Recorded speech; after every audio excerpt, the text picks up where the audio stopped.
Hi, I'm Sam Amolo. Welcome to my shop.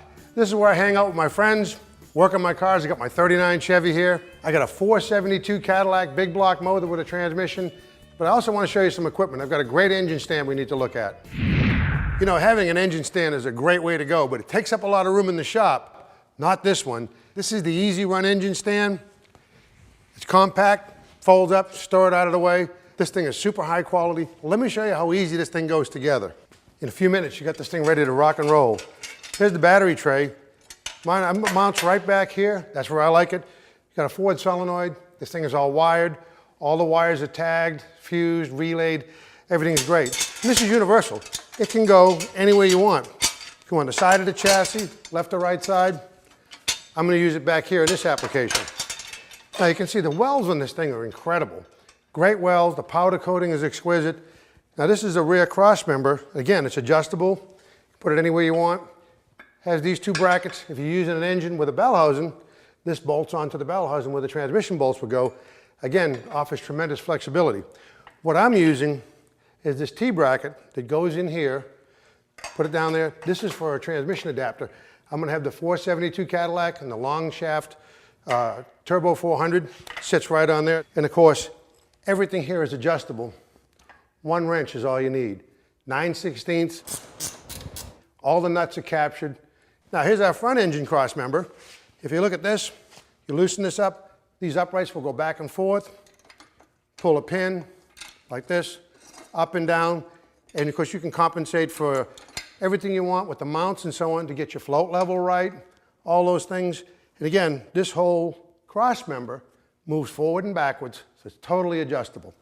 Now the next thing we've got is mounting the fuel system. You have a fuel tank tray that can go inside or outside. I put it on inside on this. We have our little fuel tank with a feed and return line, mounts right there. There's nothing to it. Now also, there are a few accessories. I got the 8-inch casters on this thing.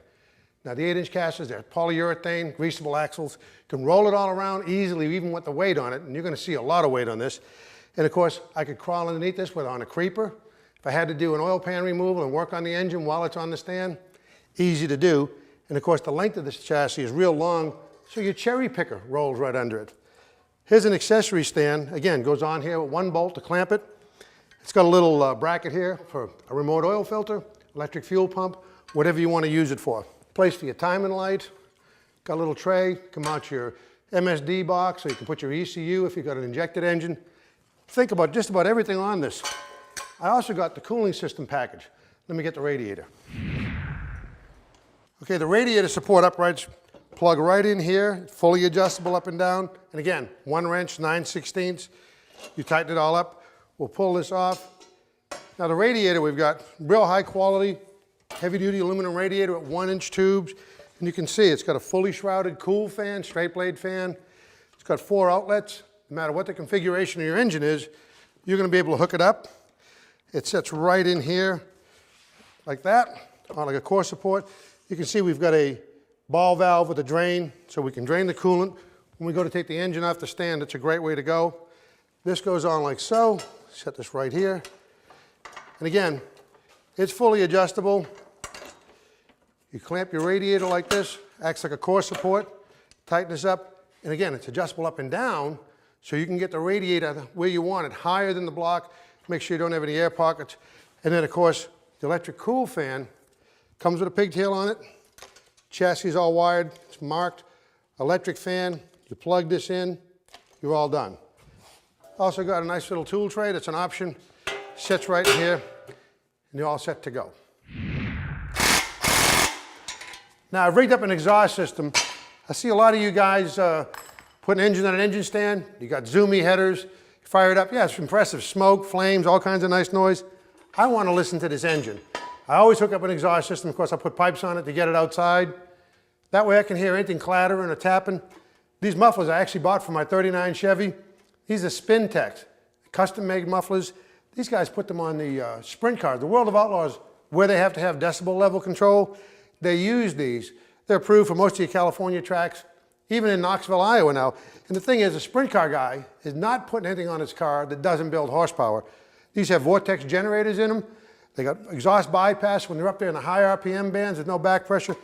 Those are super mufflers and they're gonna sound great. Again, they can custom make anything you want, American made right here in the country. I'm ready to fire this baby up. Hooking up the Easy Run stand to make it fire. One wire is coil power. This is gonna go from the switch wire going to the coil or the plus side. The Cadillac had a resistor wire, so I mounted a ceramic resistor on here for this coil. The other wire comes from the panel, that's your tack feed. Now, everything's checked, I'm ready to fire it up. What I'm gonna do is turn on the master power switch. I'm gonna crank it before I turn on coil power and make sure I get oil pressure again. There we go.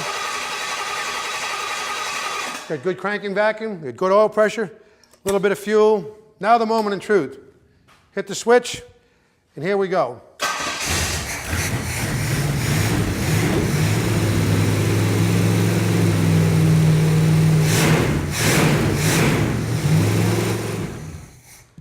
Now I want to run this thing for 5 minutes at 1800 RPM steady, break in the cam, check if oil leaks, water leaks, then I can check the timing, dial in the carburetor. This thing will be ready to go in the car. You know, I've had a blast doing this, and I've accomplished a lot. I've had the Spin Tech mufflers for my '39 Chevy. I've been wondering what they're going to sound like. They sound great. Now I know what they sound like, and I know they're going to keep the heat in, accelerate the gases, give me a little bit more power, but primarily I'm using those to make my floor stay cool, and of course make my air conditioner work better. And the best part about the Easy Run engine stand, it's made in America by Americans. Father and son team, Al and Andy, and when you pick up the phone and call for tech support, that's who you're talking to. They know every nut and bolt. They build and design these things right in the United States. That means a lot to me. And you know, I have a lot of fun with this thing. What I do in my shop, besides putting guys' engines on and running them, or engines I build myself, sometimes I do technical training here. We set an engine up, we'll bug it, let guys try to figure out what's going on. This is a great product for clubs, for vocational schools, for teaching, for doing stuff at a swap meet or a car show where you want to sell an engine for raffles. Easy Run engine stands are a great investment. I appreciate you watching.